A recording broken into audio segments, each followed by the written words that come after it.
Hello, everybody. Welcome to my channel. Today, what I'm going to talk about to you guys is Manchester United. Where we are right now. Our season's ended. The World Cup's currently on. I've posted some shorts, so you can check them out on my channel. And I just kind of want to reflect on the season. I think the season for Manchester United was pretty interesting, and I want to kind of delve into Ruben Amorim's era.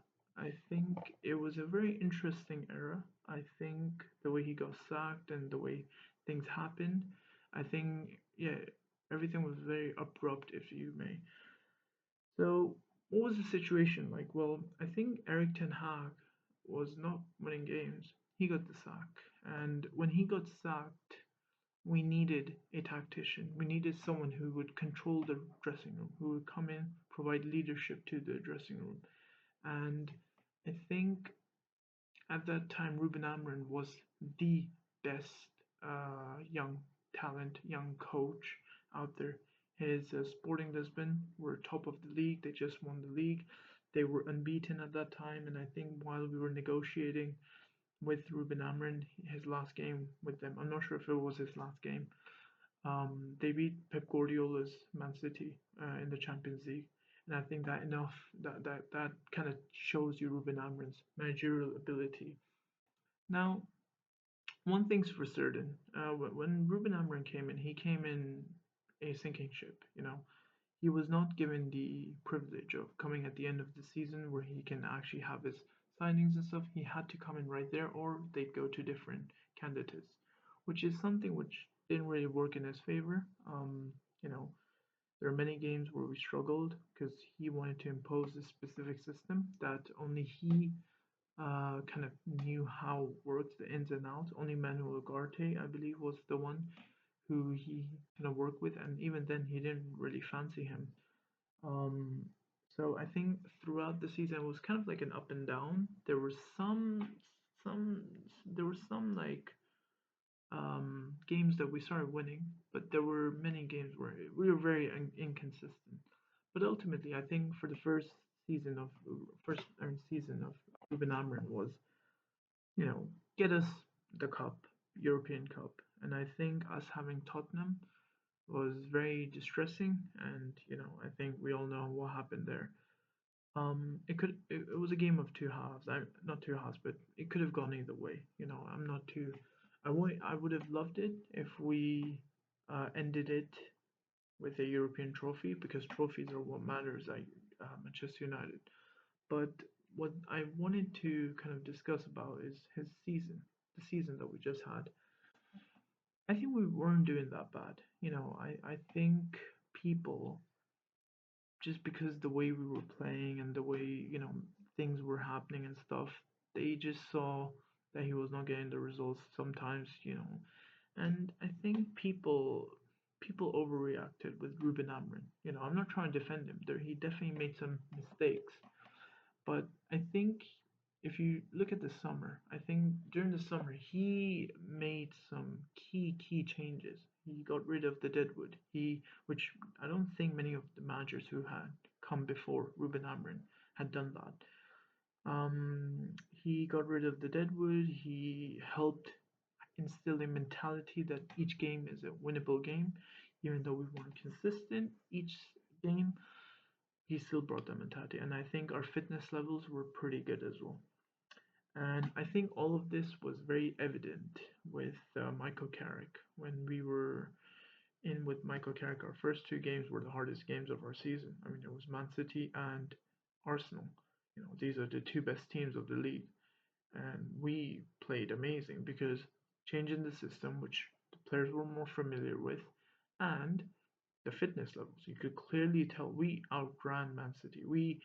I wouldn't say we outran Arsenal, but we did play where it could have gone either way, but we got the result at the end. And I think Ruben Amorim has done things for Manchester and that people won't realize because all they want to do is look at the stats, right? AC Milan. AC Milan has just come for Ruben Amorim.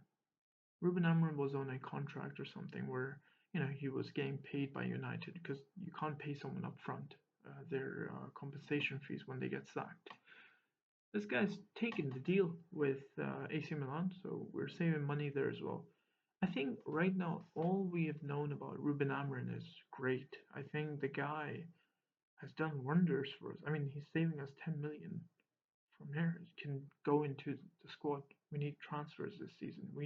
I think next season is the most important season of Manchester United. Not because we're going to win the title, not because we are going to compete in this and that. No, because I feel and everyone feels at United that we have an identity that we can actually put in, and this is the season. Chelsea has Xabi Alonso. Xabi Alonso is going to need time.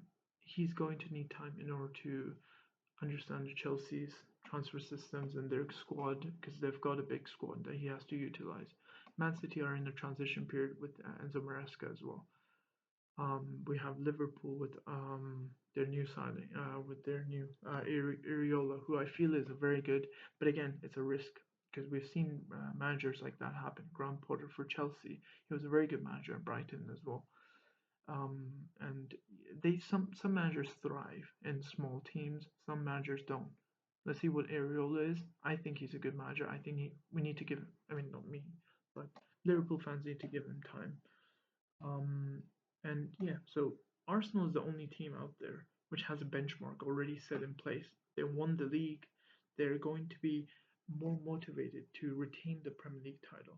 I'm not saying we're going to win the league as well, but we could, if we get the right signings by Ineos, if we get the people that we want, if we know who we want and why we're improving certain systems. I think as much as I don't like Ineos as a as a as the ownership of Manchester United, I do think in the transfer business we've done better compared to Edward Wood days. I think we were overpaying a lot. Even with Ineos, we have done that for some signings, but I think we've managed to kind of get rid, or not even get rid, but like utilize like kind of the whole squad into making it seem pretty good, even though there are some glaring things that we need to improve on right now.